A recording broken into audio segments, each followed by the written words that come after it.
Assalamualaikum warahmatullahi wabarakatuh. Pada video kali ini, saya akan menceritakan sebelum kehidupan dan saat dimulainya kehidupan di dunia. Sebelum kita lanjut, jangan lupa di like dan di subscribe. Saya ucapkan terima kasih banyak kepada teman-teman semua. Setelah Allah memerintahkan Nabi Adam untuk menyebutkan nama-nama benda atau kosakata, dan ternyata malaikat tidak bisa menirunya, saat itulah para malaikat sujud di hadapan Nabi Adam, sesuai dengan tertera pada surat Al-Baqarah ayat 33 dan 34. Artinya, Allah berfirman, "Wahai Adam, beritahulah kepada mereka nama-nama itu." Setelah Nabi Adam menyebutkan nama-namanya, dia berfirman, "Bukankah telah kukatakan kepada kalian bahwa aku mengetahui rahasia langit dan bumi, dan aku mengetahui apa yang kalian nyatakan dan apa yang kalian sembunyikan?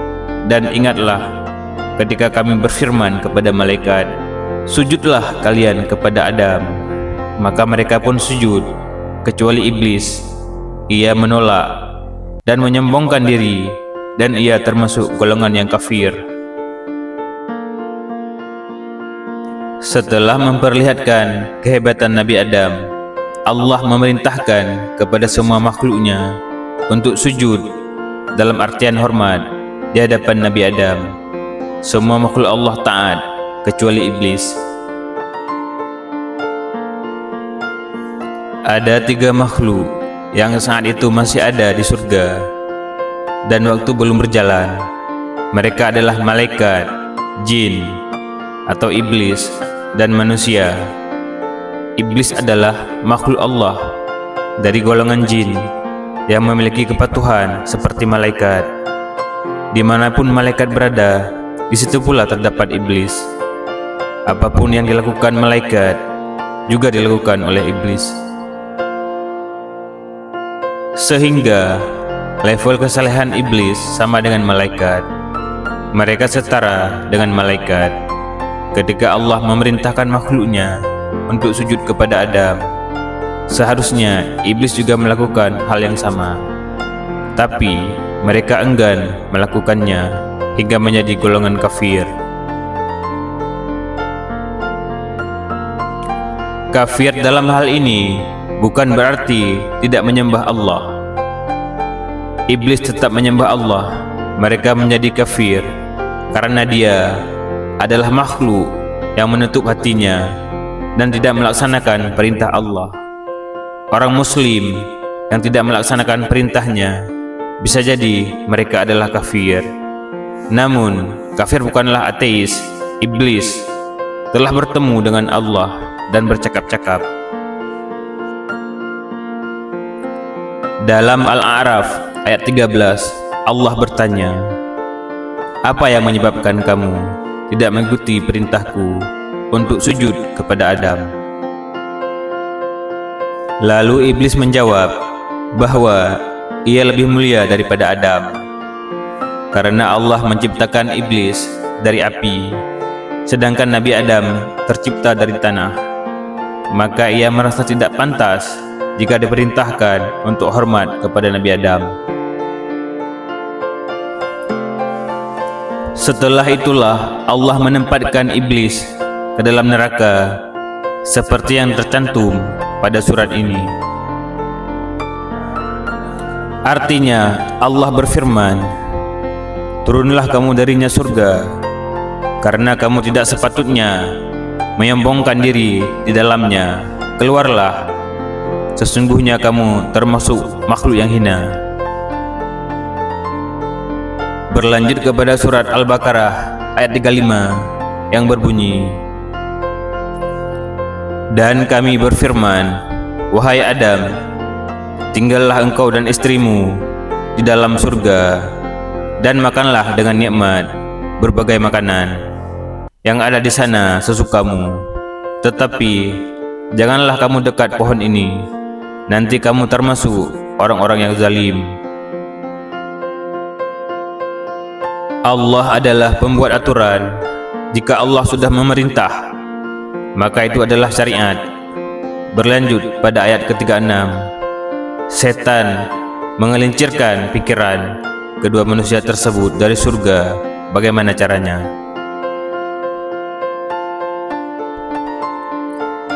Setan selalu membuat pikiran manusia menjadi gelar. Mereka menggoda Nabi Adam dan Hawa untuk melakukan larangannya, yaitu mendekati pohon kuldi, pohon yang dilarang. Setan membisikkan kepada Nabi Adam bahwa jika ia memakan buah tersebut, maka ia akan memiliki pengetahuan yang setara dengan Allah. Setan juga menggoda bahwa dengan memakan buah itu, Nabi Adam bisa kekal di surga, dan akhirnya dua manusia tersebut tergoda. Tergelincirnya Nabi Adam adalah karena gelapnya pikiran. Allah telah membekali Nabi Adam pikiran. Pikiran ini seharusnya digunakan Nabi Adam untuk menyaring mana yang benar dan yang salah. Tapi karena sudah tergoda dan menjadi zalim, akhirnya Nabi Adam, Hawa, dan setan dikeluarkan dari surga dan menjadi musuh abadi. Perjanjian iblis dengan Allah. Dalam surat Al-A'raf terdapat perjanjian antara iblis dengan Allah. Iblis meminta agar hukuman tersebut, dan Allah menyetujuinya. Mengapa iblis meminta penundaan? Karena ia meminta izin untuk ikut manusia, Adam dan Hawa, ke dunia. Mereka memiliki misi untuk mengajak anak cucu Adam ke neraka bersamanya selamanya. Pada ayat 37 surat Al-Baqarah, Allah mengajarkan kepada Nabi Adam tentang pertobatan, dan Adam pun bertobat. Allah mengajari kalimat, Rabbana zalamna anfusana wa illam taghfir lana wa tarhamna lanakunanna minal khasirin. Artinya, ya Tuhan kami telah menzalimi diri kami sendiri. Jika Engkau tidak mengampuni kami dan tidak merahmati kami, niscaya kami termasuk orang-orang yang rugi.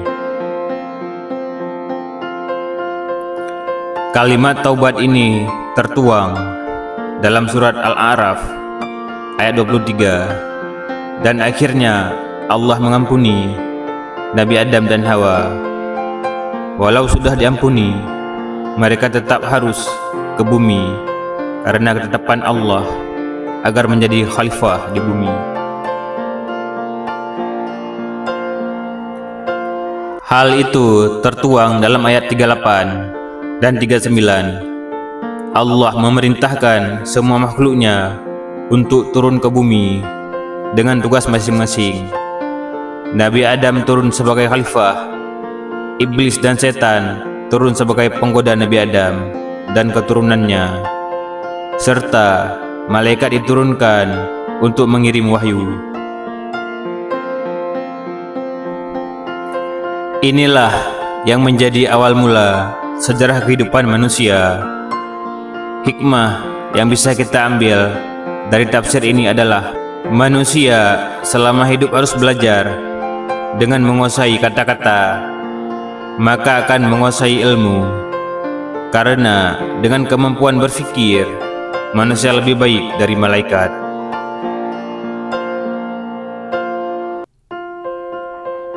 Di dalam hidup terdapat syariat, baik di dunia maupun di akhirat.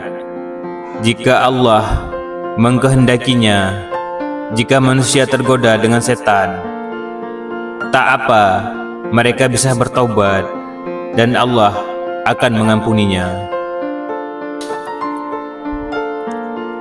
Lalu Allah juga mengirimkan wahyu melalui malaikat.